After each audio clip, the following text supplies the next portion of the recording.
Hello everyone. So in this video we will solve questions on chapter 4 occlusion of dental anatomy from Dental Pulse. So let's begin. So question 1, the maxillary teeth which have single antagonist are. So its answer is third molar. Maxillary third molars are the teeth which have single antagonist. In centric occlusion, each tooth has two antagonist teeth in the opposite arch, with the exception of mandibular central incisors and maxillary third molars, which have only one antagonist in the opposite jaw. Okay. Now question 2. In occlusion, the teeth have. So its answer is option D, surface to surface contact. So its explanation is, in occlusion, the teeth have first surface contact. For example, incisal portion of mandibular anteriors contact with the lingual surface of maxillary anteriors. 2. Cusp fossa contact.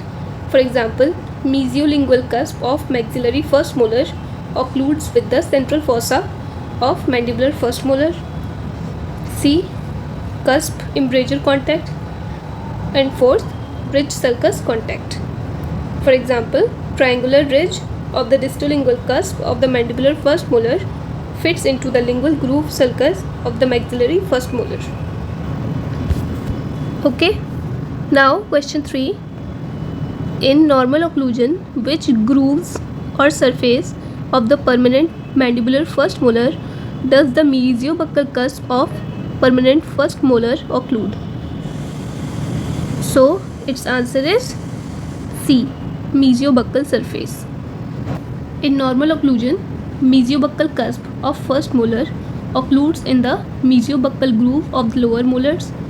Distobuccal cusp of upper molars occludes with the distobuccal groove of the lower molars.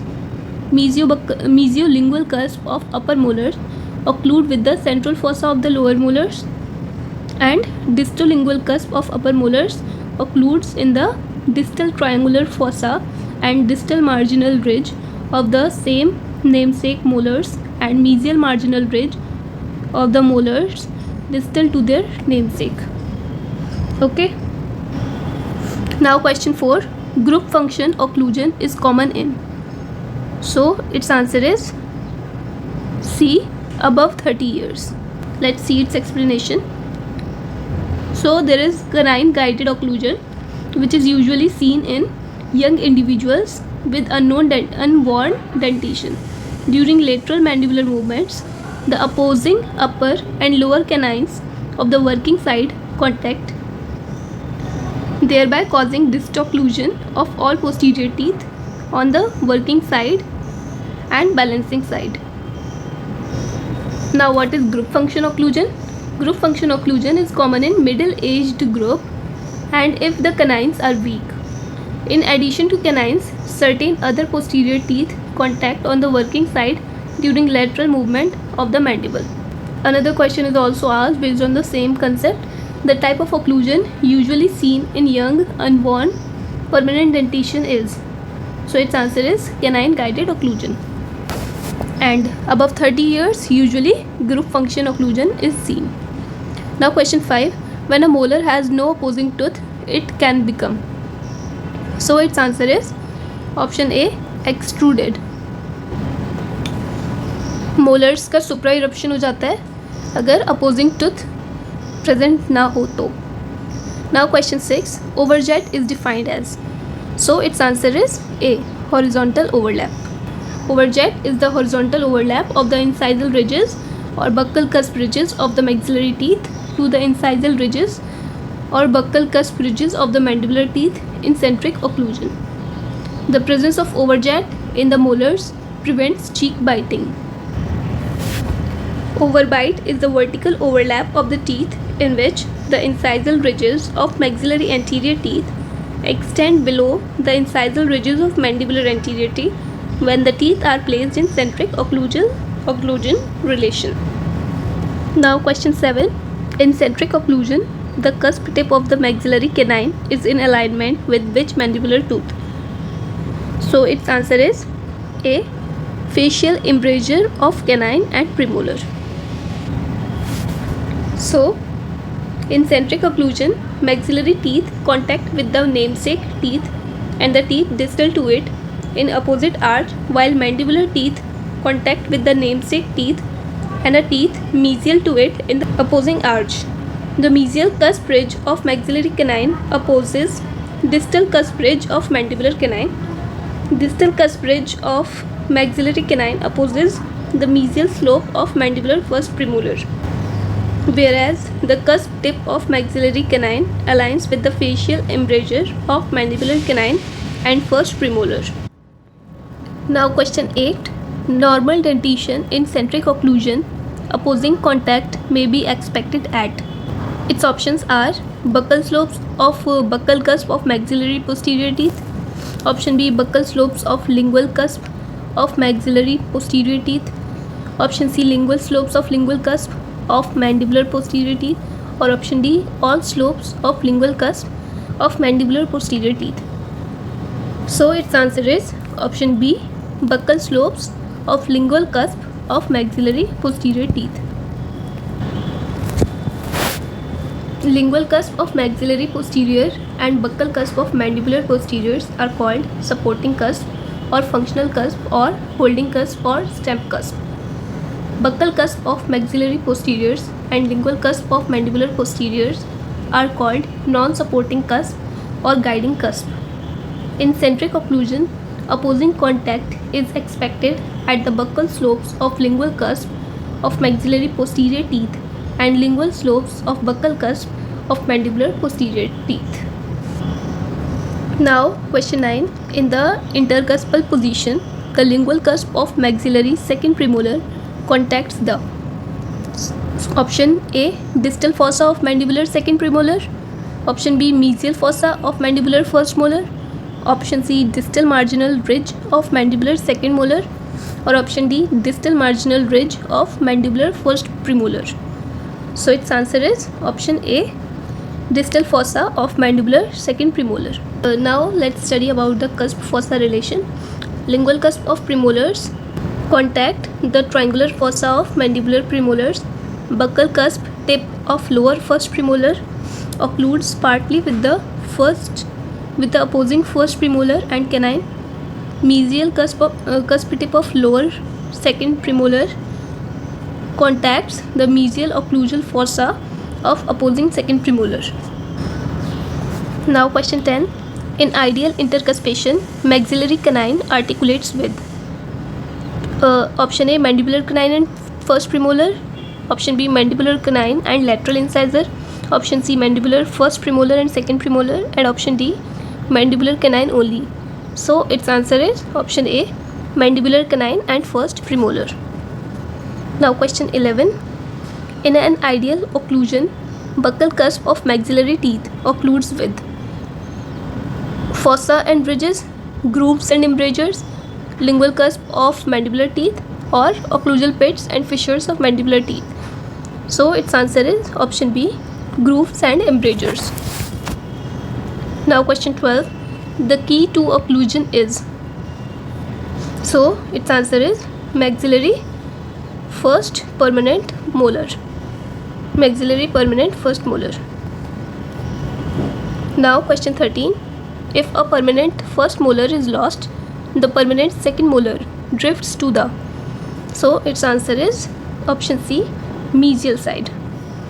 If a first permanent molar is lost, there is mesial tilting of second molars, distal tilting of second premolars, and extrusion of opposing molars. Now question 14. The incisal edges and the incisal third of facial surfaces of mandibular incisors and canine generally oppose lingual surface of maxillary incisors and canines. Option A, within the incisal third. Option B, at the junction of middle and cervical thirds. Option C, at the lingual cervical ridges. Option D, immediately incisal to cingulum. So its answer is within the incisal thirds. Okay. Now question 15. Distobuccal cusp of 2-7 falls into disto-buccal cusp of maxillary second molar of left side. Falls into. So its options are embrasure of 3-7 and 3-8. Option B, embrasure of 3-6 and 3-7. Option C, mesial pit of 3-7. Option D, none of the above. So its answer is option A, embrasure of 3-7 and 3-8. Okay. Question 16. Maximum contact between occlusal surface of maxillary and mandibular teeth occur during. Option A, centric occlusion. Option B, rest position. Option 3, protrusive contacts. Option D, laterotrusive contacts. So its answer is option A, centric occlusion. Now question 17. Maxillary facial and mandibular lingual cusp require sufficient occlusal length and horizontal overlap for. So its options are aesthetics, centric stability, chewing efficiency, or option D, soft tissue protection. So its answer is option D, soft tissue protection. The presence of horizontal overlap in the molars prevent cheek biting. Excessive vertical overlap of the anterior teeth may result in tissue impingement and is known as impinging overbite. Okay, so the answer is soft tissue protection. Question 18. Centric holding cusp is. Option A, mesiobuccal cusp of maxillary first molar. Option B, mesiolingual cusp of mandibular first molar. Option C, distolingual cusp of mandibular first molar. Or option D, mesiopalatal cusp of maxillary first molar. So its answer is mesiopalatal cusp of maxillary first molar. Now question 19. Desmodont is another name for. So its answer is option C, periodontal ligament. The other name for periodontal ligament are desmodont, gomphosis, pericementum, dental periosteum, alveolo-dental ligament, periodontal membrane. Okay, these are the other names for periodontal ligament. Now question 20. Curve passing through the buccal and lingual cusp tips of mandibular buccal teeth is. So its answer is option A, Wilson curve. The curve passing through buccal and lingual cusp tips of mandibular buccal teeth is Wilson curve. Question 21. Facial occlusal line in the maxillary arch is formed by. So its answer is non-supporting cusp. So lingual occlusal line is formed by supporting cusp and facial occlusal line is formed by non-supporting cusp. Question 22. The position of maximum intercuspation of upper and lower teeth is referred to as centric. Option A, occlusion. Option B, relation. Option C, position. Option D, bite. So its answer is occlusion. Centric occlusion or intercuspal position is defined as maximum intercuspation of teeth. Centric relation is the position of the mandible or path of opening and closing without translation of condyles, in which the condyles are in their uppermost position in the mandibular fossa and related anteriorly to the distal slope of the articular eminence. Now question 23. At the age of 9 years, the mandibular permanent first molar has its distal contact with which of the following teeth? So options are first premolar, option B, second premolar, option C, deciduous second molar, option D, none. So its answer is option D, none. The mandibular permanent second molar forms the distal contact of mandibular permanent first molar and erupts at the age of 11 to 13 years. Okay, so we have done questions from this chapter. There were only 23 questions in this chapter. So if you like this video, do like and subscribe to this channel. Thank you so much.